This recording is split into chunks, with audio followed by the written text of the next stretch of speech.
evening. I'll be telling y'all about the medial epicondylitis.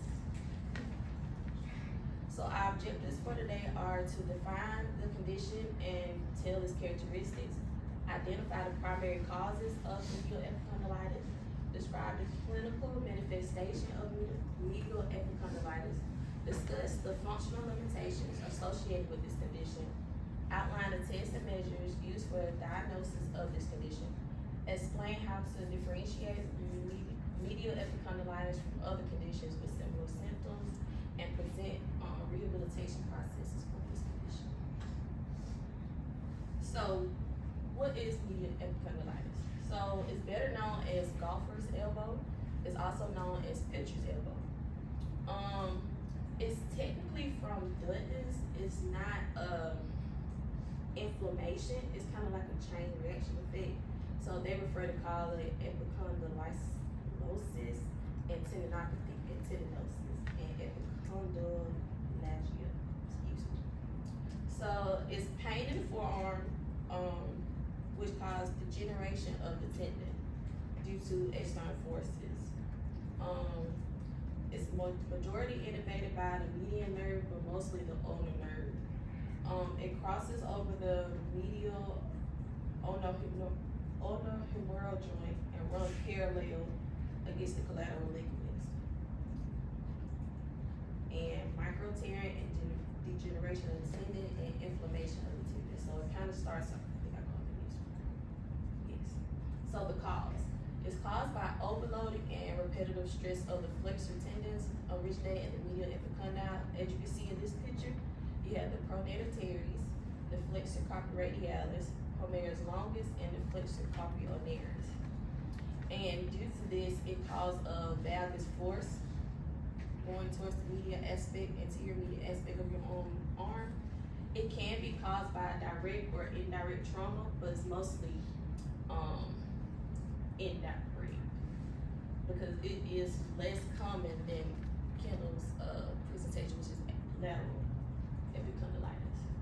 Its most common motion is wrist flexion and forearm pronation. And you'll usually see this in, it's called golfer's elbow, but it's not technically because of a golfer. It's because with the motion of when they go up and hit the ball. It's also in pictures from overhead when you have to pronate and you have to go all the way back and cause extra force to go on your arm muscles that cause that. So that's where the name comes from. So the clinical manifestations. So usually patients usually say they have pain and tenderness to the touch, stiffness, weakness, swelling, numbness and tingling, arrhythmia, which is like bruising in that specific area, and muscle tightness. Functional limitations can be limited range of motion of elbow flexion and extension, wrist flexion and extension, weak grip strength, difficulty with overhead activities, difficulty lifting, and decreased ADL. So, for example, because we are struggling with our grip strength and we can't hardly flex or extend our elbow, for example, combing your hair will be hard for a person with medial epicondylitis. So that's just one example of ADL.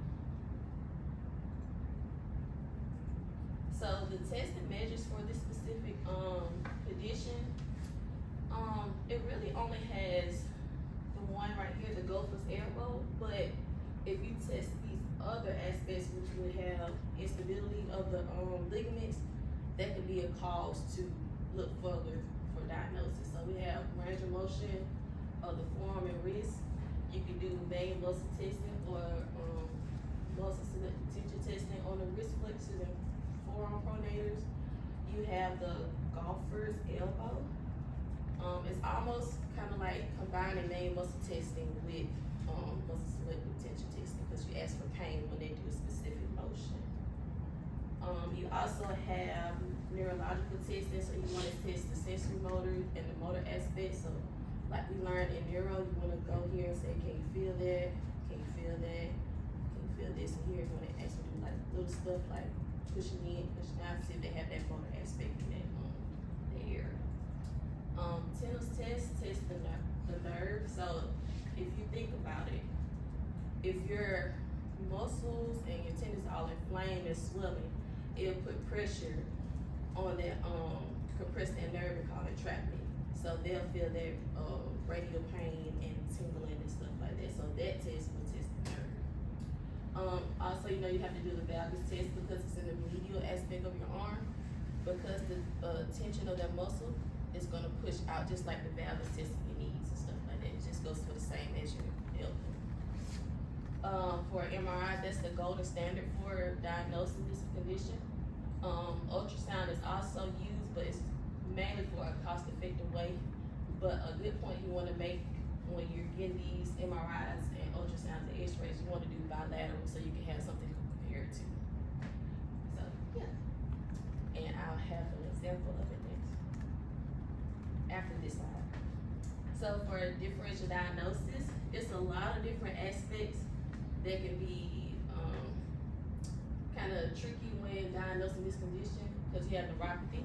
Because if, like I said before, if you have all that inflammation and stuff pressing that nerve, you'll have like sensitivity to touch and stuff and feel like, you know how a TV look, but you can feel it. That's how it feel. Cervical radiculopathy, just like oppression up here, but that's why further tests is needed. If you have a nerve compressed up here, it kind of can go down, shooting pain to your arm. Ulnar collateral ligament, that's the medial aspect, so that's why the other tests are very mindful because it could be treated as a instability test. Like I said, all that inflammation is pushing against that ligament. It can cause a stretch, but it may not even be the ligament.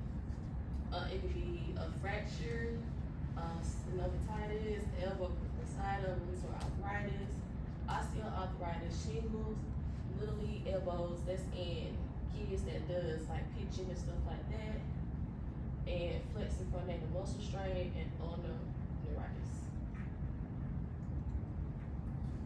So this is an example of what a normal elbow would look on for all of us as we don't have any abnormalities in our elbow that we know of.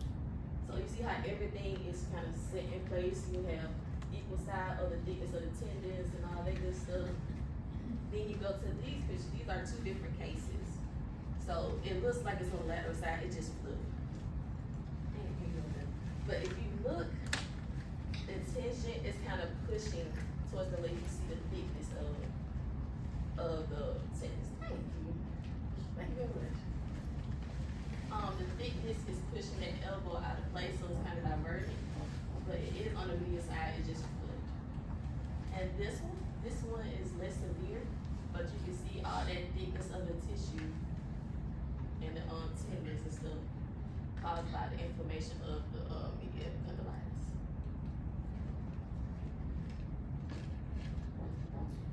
So for the rehabilitation process, we have the maximum, which is our main goal during this phase is to kind of seize them from doing as much activity as they're used to that cause that repetitive action.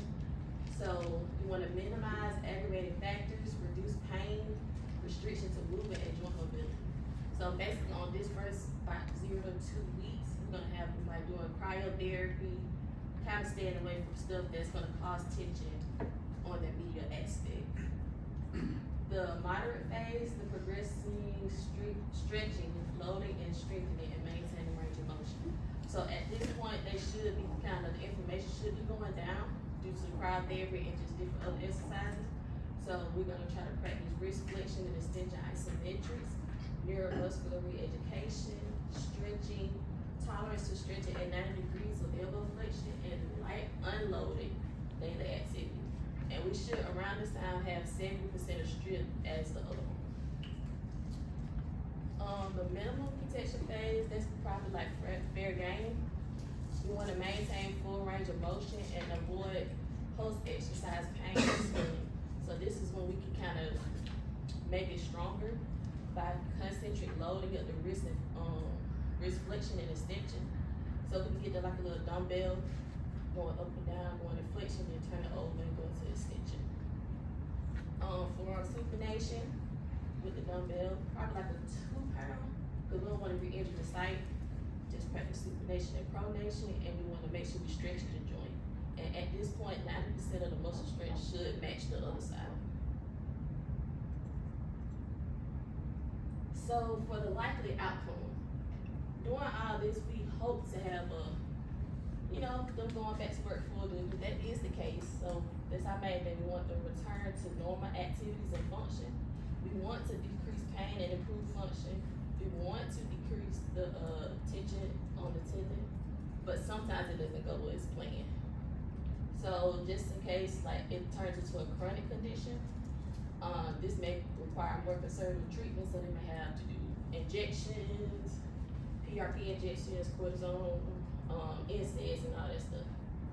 And if that doesn't work, surgical intervention may have to come in play. An increase in pain may come and, like I said, progress into a chronic stage instead of an acute. And if not implemented with exercises and their muscle guarding, it may cause a contraction. So overall, we learned that medial epicondylitis is referred to as the golfer's elbow. It's an overuse injury that causes pain and inflammation at the medial epicondyle during that bony prominence inside the elbow. And this condition is caused by repetitive stress or overuse of the forearm muscles. Due to activities improving gripping, flexing, twisting motion, common causes are sport activities. Side note, they always portray it to sports, but only 90% of patients are diagnosed with this condition due to sports. It's more so of laboring, working, and all that stuff. So I thought that was a fun fact. Yeah. And these are my references. Anybody got any questions? What did you just say about the 90%? So yeah, so after doing my research through some articles, it is, you know how they have tennis elbow and golfer's elbow. Majority of the people that actually are diagnosed with this are just regular people like us. They don't have to play sports to get this condition. So I thought it was cool that they call it golfer's elbow and tennis elbow when you don't even have to be an athlete. And it's more prominent, I should have said, it's more prominent in obese people and smoking, because if they're not active, that tissue is already inflamed, but also the adipose tissue is kind of helping compress that nerve and make it worse.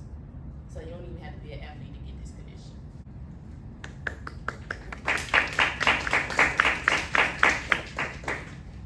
I would say that's true. You know, most of the patients that I've had in the clinic who have dealt with this have not been tennis players or golf players. It's people who have had some increase in activity.